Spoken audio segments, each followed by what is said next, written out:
Il est 19h11, mon invité ce soir, Yannick Jadot, bonsoir. Bonsoir. Merci beaucoup d'avoir accepté l'invitation. Vous êtes député européen d'Europe Écologie Les Verts. On va y arriver. C'est toujours très long. Il va falloir changer de nom, définitivement, à un moment ou à un autre. Surtout, vous êtes le porte-parole d'Eva Joly et aujourd'hui, on peut vous féliciter puisqu'il s'est passé des choses tout à l'heure à Bellevilloise. Nous y étions en direct pour BFM TV. Eva Joly, adoubée dans cette primaire socialiste, elle renverse comme ça... Écologiste, pardon. Elle renverse Nicolas Hulot avec 58,16% des voix, un choix finalement sans ambiguïté. On en parlait à la seconde, vous me disiez que finalement vous n'étiez pas surpris, mais il y a un mois et demi quand même, il y en avait pas mal qui disaient elle ira peut-être pas jusque-là. Elle a toujours dit qu'elle irait jusqu'au bout. Et mais dans l'entourage, on était quand même assez mitigés. Je crois que c'est un vote de maturité, de responsabilité pour les écologistes. Il y a cette volonté de valider la légitimité et la crédibilité d'Eva Joly. Et puis cette idée que aujourd'hui les écologistes ne doivent plus simplement sensibiliser, mobiliser sur la question de l'écologie, mais bien qu'ils doivent démontrer, convaincre qu'ils peuvent exercer le pouvoir pour mettre en œuvre des solutions qui aident les Français face à la crise énergétique, face au chômage ou évidemment sur les problèmes environnementaux. Et donc elle incarne cette personnalité-là qui est capable de parler de la dette, elle a commencé à le faire, ou évidemment de taxation, etc., etc. Avant de rentrer dans le vif du sujet, je voudrais revenir quand même sur l'absence à la Bellevilloise, on a beau chercher, on ne l'a pas trouvé, de Nicolas Hulot, qui a salué en tout cas la victoire de Eva Joly un peu plus tôt par communiqué, il s'est fait très discret. Qu'est-ce qu'on en fait de Nicolas Hulot, vous de votre côté? Vous allez décider de son sort, vous allez lui tendre la main, vous allez lui proposer quelque chose? On ne décidera pas de son sort. Je pense que Nicolas Hulot décidera de son sort. Ce qui est sûr, c'est qu'on a besoin de lui dans cette campagne présidentielle. On a besoin de Cécile Duflot, on a besoin de Danny Cohn-Bendit, on a besoin de tous les ténors de l'écologie, de tous les militants, de tous les sympathisants de l'écologie politique, parce que on a besoin de convaincre la société que nos solutions sont les bonnes solutions maintenant. Et que le succès d'Europe Écologie, vous vous en souvenez aux européennes, c'était un collectif. Il n'y a pas d'hommes ni de femmes providentielles dans l'écologie. On a des porte-drapeaux, on a des fers de lance, mais c'est le collectif et l'addition, la complémentarité de toutes ces petites musiques qui fait notre force. Donc Nicolas Hulot, et puis Danny Cohn-Bendit, et puis Cécile Duflot et tous les autres. On entend le collectif, le rassemblement. Ça n'a pas toujours été le cas. Je voudrais juste qu'on écoute un petit extrait de ce qui s'est passé le 15 juin à Lille, souvenez-vous. Je veux qu'il sache que sa place est parmi nous. Nicolas, quelles que soient les embûches, n'en doute pas un instant, tu fais désormais et pour toujours partie de notre famille. Alors voilà, ça c'est un petit son du jour. Il y a une petite confusion, mais attendez. Ça c'est effectivement la voix de Cécile Duflot tout à l'heure, avant d'accueillir Eva Joly sur scène. On parle rassemblement, on parle collectif. Mais avant ça, donc, on y retourne le 15 juin à Lille. C'est la première fois que j'entends un écologiste utiliser les armes de ceux qui veulent une écologie à genoux, ceux qui veulent une écologie soumise, ceux qui veulent une écologie aux ordres des lobbies. L'écologie de combat, Eva, ça n'est pas l'écologie des coups bas, où on nous accuse de bourrer les urnes avant même que le vote n'ait été établi. Voilà, elle a laissé quelques traces, quelques blessures peut-être cette primaire, non ?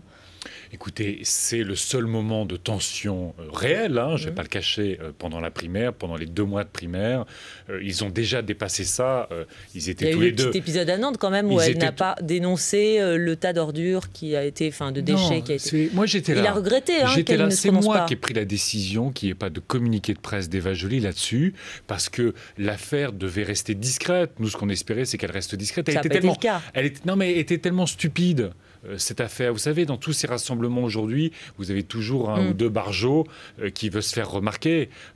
Moi, il y a 2 ans, j'avais été secoué aussi sur le même rassemblement. Bon, alors admettons. Mais c'est un épiphénomène. Il tombe à un mauvais moment parce que je pense que voilà, c'était pas facile ce moment-là pour Nicolas Hulot, mais on s'est tous organisés dans la suite du rassemblement à Nantes pour que sa sortie se fasse dans de très bonnes conditions. C'est un événement regrettable. Mais un épiphénomène, vous dites. C'est un épiphénomène. Nicolas Hulot s'est engagé avec conviction dans cette primaire parce qu'il considère que la responsabilité des écologistes aujourd'hui, c'est d'intervenir dans le débat politique. Et je n'ai aucun doute sur le fait que ce même sens de la responsabilité fera qu'il accompagnera la candidature d'Eva Joly, la campagne des écologistes. Encore une fois, on a besoin de tout le monde. De toutes les personnalités. On a bien compris, on a entendu à l'instant Cécile Duflot, elle l'appelle à être être proche, à jouer le jeu. Qu'est-ce que vous pouvez lui proposer? Typiquement un poste de porte-parole d'Eva Joly? C'est quelque chose qui serait envisageable? Il y a déjà eu un échange peut-être téléphonique entre eux aujourd'hui? Non, il n'y a pas eu d'échange, il fallait que le résultat intervienne. Il y a eu des échanges il y a quelques jours pour s'engager à se voir rapidement et digérer toute cette période, rentrer dans cette nouvelle phase avec enthousiasme, avec conviction. Nicolas Hulot est évidemment un porte-parole de l'écologie, encore une fois avec d'autres. Mais quel poste il pourrait occuper alors? Il ne va pas venir à des réunions d'équipe 3 fois par semaine pour définir l'agenda, les choses comme ça. C'est une parole dont on a besoin. Et évidemment, à chaque fois qu'il sera disponible pour prendre la parole, pour soutenir la candidate, aller faire des visites avec elle ou représenter l'écologie dans cette campagne, il sera le bienvenu. Bon, alors son entourage dit qu'a priori, il n'ira pas. Paul Bessé, qui est un des plus proches collaborateurs de Nicolas Hulot, il a dit niet catégoriquement ce week-end. A priori, vous êtes d'accord pour en reparler à Clermont-Ferrand pour les journées? Moi, je suis convaincu que, encore une fois, vu le sens de responsabilité qu'a Nicolas Hulot, il sera à Clermont-Ferrand pour faire la photo de famille. Voilà, il y a une petite déception. Et la force de ce calendrier qui permet à tout le monde de partir en vacances, permet à tout le monde de digérer ce qui s'est passé.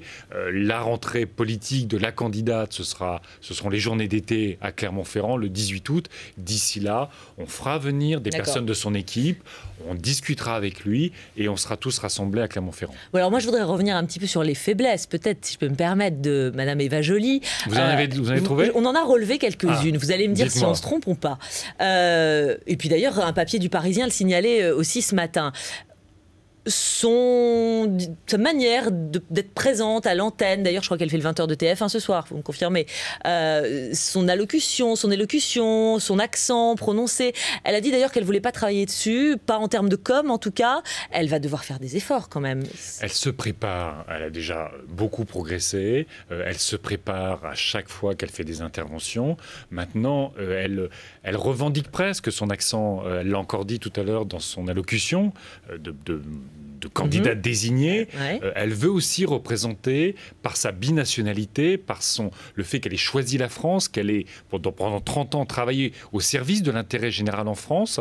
Oui, mais ça peut lui conduire à dépasser les 5%, c'est à peu près aujourd'hui, c'est ça, 5-6. Mais moi j'en suis convaincu qu'à partir du moment où nous convaincrons les Français sur le fait que nous avons des solutions pour le chômage, nous avons des solutions pour la démocratie, nous avons des solutions pour l'éducation, et évidemment la sortie du nucléaire, une agriculture, une alimentation plus saine, plus propre, plus proche des citoyens, et bien que les Français vont venir et que Eva Joly est évidemment porteuse d'une France ouverte et que ceux qui veulent rejeter ceux qui sont issus de l'immigration ou qui sont immigrés aujourd'hui, évidemment, probablement n'iront pas voter Eva Joly, mais ceux-là, je les laisse à la droite et à l'extrême droite. Alors justement, il y a eu de grosses différences quand même qui ont été pointées entre Nicolas Hulot et Eva Joly, tant sur la personnalité, sur la vision, sur les propositions. Est-ce que les électeurs de Nicolas Hulot, ils vont se reconnaître en Eva Joly?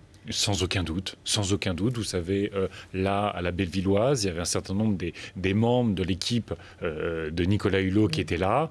Moi, j'ai pas de doute.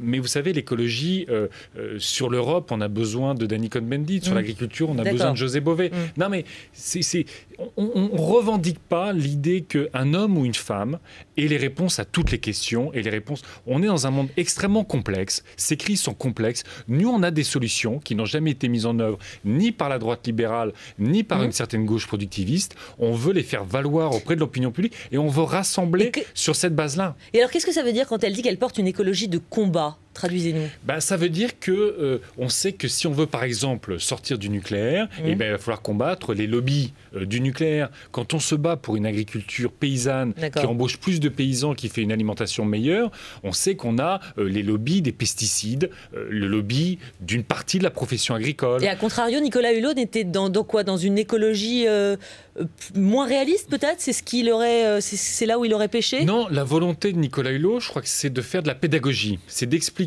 la crise, d'expliquer les solutions et de considérer qu'à un moment donné, ça suffit peut-être à emmener toute la société.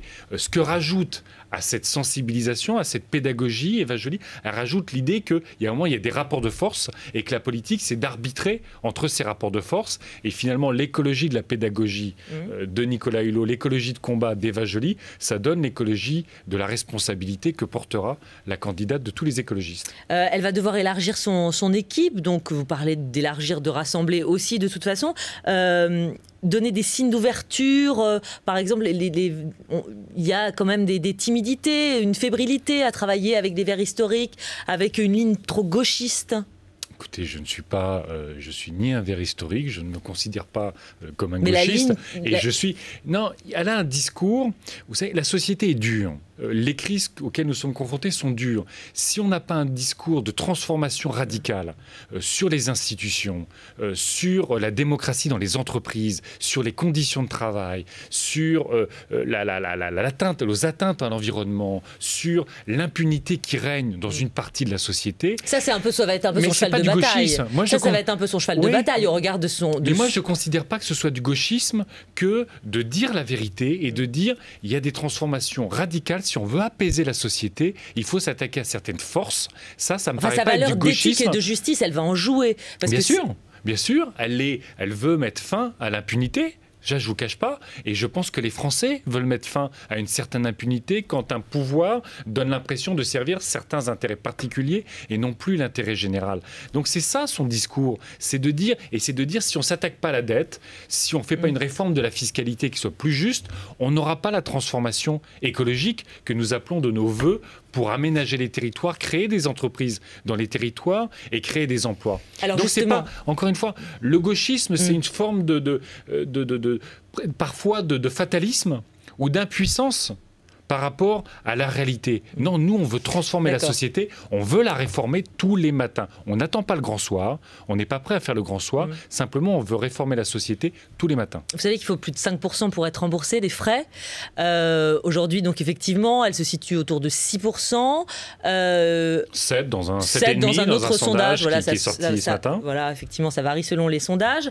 Elle n'a pas bénéficié encore de l'effet primaire, parce que je pense que cette primaire renforcera la candidature d'Eva Joly, dont certains pouvaient s'interroger sur la crédibilité, la légitimité. C'est quand même un vote de confirmation sur ces deux éléments. Une dernière chose avant de se quitter. En ce moment, c'est un peu comme ça le déballage. On voit Martine Aubry qui en fait les frais. Pas de cadavre dans son placard à Eva Joly. Elle est âgée de 67 ans. Elle a un parcours, il paraît, irréprochable. C'est une bosseuse. Elle est la droiture incarnée.